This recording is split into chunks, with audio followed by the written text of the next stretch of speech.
because it's during Lent, so I don't usually eat meat on Fridays. Because I've been asking my dad and stuff for the recipe, like just giving him tips. And my mom's like, wait, you're gonna eat meat on Friday? I was like, nah, just gonna cook it. But I think I'm gonna eat meat. Just don't tell my parents.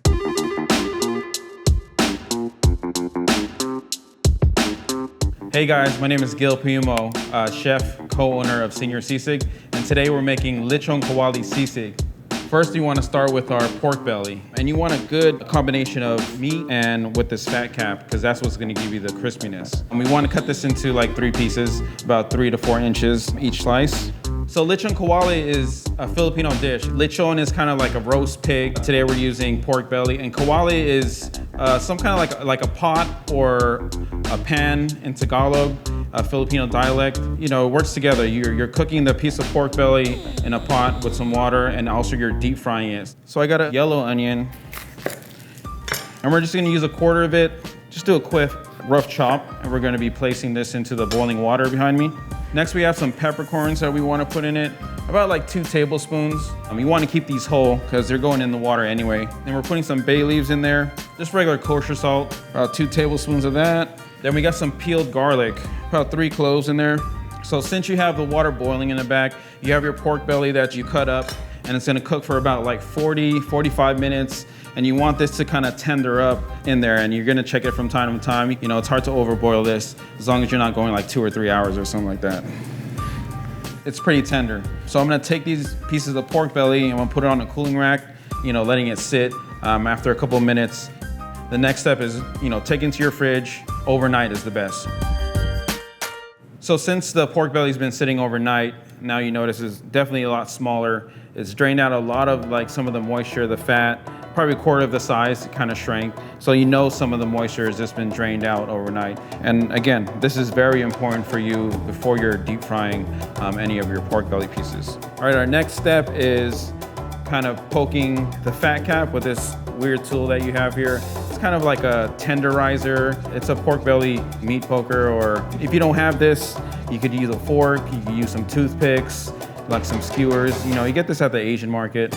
And what this is doing is just getting right under that top layer so some of the air could come out, some of the fat can come out when you're deep frying it. So you want to constantly do this like for, I don't know, 2 or 3 minutes. So constantly poking this fat cap. With this dish, the Lechon Kawali Sisig, I think this is all started from at family parties growing up. We used to have lechon, basically a whole roast pig that's, you know, at our parties. It comes whole and everyone gets to enjoy it. We chop it up. You know, there's layers of skin, layers of, you know, meat pieces from the pork. What do we do with the leftovers? And it's all about, in Filipino food, there's like resourcefulness. You know, what can we do with leftovers? How can we turn it to another dish? Taking the lechon from, you know, a previous day, chopping that up and making sisig out of it is something that we used to do growing up. And the important thing before we get into the deep frying is letting it sit, you know, with the temperature of hot oil behind me, and also, you know, semi-cold piece of pork. You don't want, you know, those two kind of like fighting each other. You're gonna do a lot of splattering. It's gonna get kind of dangerous. You can see I kind of generously season the top, the outer layers, the inner layers. You could use, you know, different ways of frying the pork belly for Lechon Kawali. I have a crock pot because it retains a lot of heat, but also regular medium hot works. So something also you want to have when you're frying stuff, this little guard over here, I think it's got a splatter guard or something like that. And this is important because you're going to deal with all this, you know, oil splatter. You want to kind of protect yourself. For one, be as safe as possible when you're frying something like this. Again, you want to start off slow and also not completely covering it at all times. You want some kind of, you know, circulation. You don't want to trap the moisture in there, and that's a big thing when you're frying anything. So with the oil, again, you could use a thermometer to check the temperature, 375, and we're gonna do fat side down. So usually there's different variations with, you know, Lechon Kawali itself. You know, I'm doing a deep fry version. You could also roast it.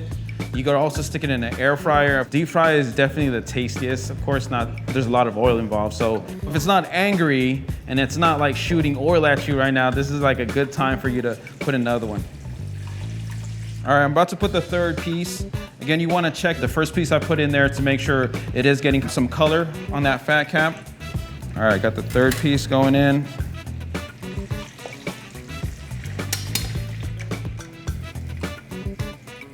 So my first piece has been deep frying for about 5 minutes now.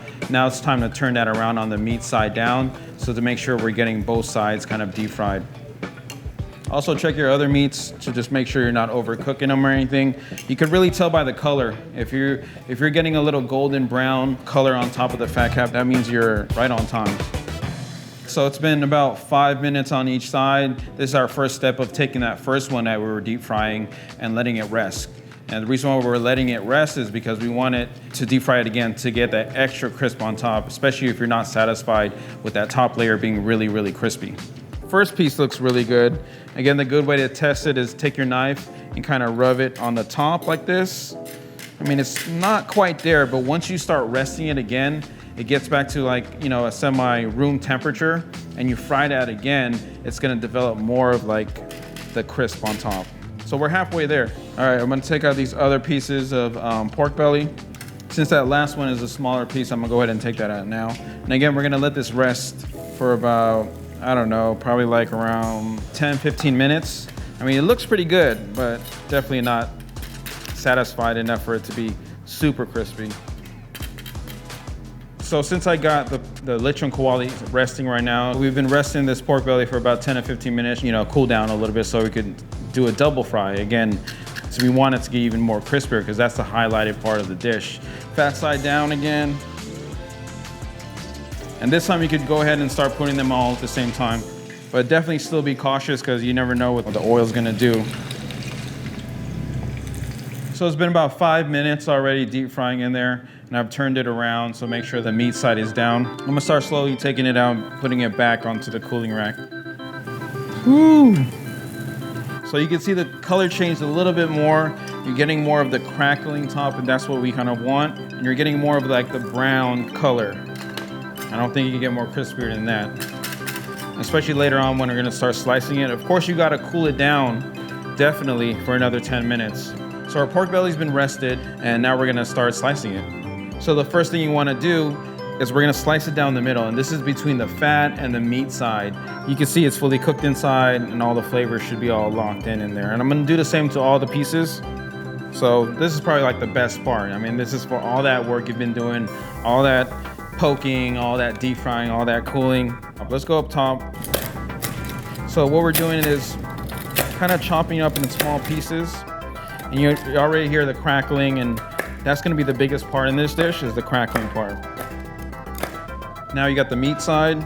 So we're just cutting this as like 1/4 inch dice, or the smaller it is, the better. All right, so our next step is making the Lechon Kawali Sisig marinade. The first thing we wanna do, I mentioned on the recipe, I encourage you guys to use a hot plate, but if you don't, you can use a saute pan and do the same thing, heat it up and put the sisig on there and let it sizzle. So I'm gonna put this on the stove, crank it up, and this is gonna sit here for about like 10 minutes. First thing we're gonna be doing is adding the yellow onions, basically around, you know, 1/2 cup or so. Also have some red onions, and chopped garlic, diced fresh green jalapenos. I took the seeds out, and I got the Thai chilies here. Again, these are really spicy. It's totally optional for you guys. I feel like it gives a really good color and that kick. So I put like 3 to 4 because I like it spicy. I say 1/2 cup of lemon juice. I'm gonna save some of that lemon juice for later on because I do want to hit the hot plate with that. And also 1/2 cup of the soy sauce. So we got all the stuff here in the sisig marinade. So yeah, the flavor, what I'm looking for in this sisig marinade is this, definitely the sourness from the lemon, but you have all these spicy notes with the green jalapenos, the Thai chilies, also a little bite from both of the onions. All those ingredients together kind of cuts the fat. So once you're combining everything, everything's gonna mold together, and it's gonna become a dish that's fully balanced, but more on the acidic side. And once this gets all in the hot plate, everything's just gonna be 10 times more intense. And that's what we want. You're gonna see all the smoke coming out, all the fat kind of rendering out again, but you're still gonna have that crispiness, and that's what we want. And that's what's special about Lechon Kawali Sisig is, it's the texture. You know, that all this process we've been doing from deep frying, you want that texture at the end of the day. All right, then we're gonna be adding some black pepper. Make sure that's mixed all together. We have our Lechon Kawali Sisig ready. Now I'm gonna go behind me where I got my hot plate over here ready to go. So the first thing I'm gonna be doing is taking the sisig and pouring it on this hot plate. All right, the next thing we want to do, we have that leftover soy sauce and lemon juice. I'm gonna just put a little bit more in there. And you can't go without an egg. So right now I'm gonna be using the egg yolk, not the white part, just the yolk. Now I'm gonna just mix it all together. As you can see, all the fat is all rendering out. It's heating up all the marinade, getting all the soy sauce together and the lemon juice. Once that's all incorporated, I'm gonna finish off with some green onions, some more lemon, 2 Thai chilies just for garnish. All right, it's ready to go. Just pour a little on my rice right here. Make sure to get some of that Thai chili in there. Spicy but good. From all the notes from the sourness from the lemon juice, you got the Thai chili kicking in right now. And you get some of that char from the cast iron. Intensifies everything. Damn. That's good. For the recipe, click the link below. And if you want to catch us, Señor Sisig will be in San Francisco. We have a location in Oakland. Also, the food trucks are around the Bay Area.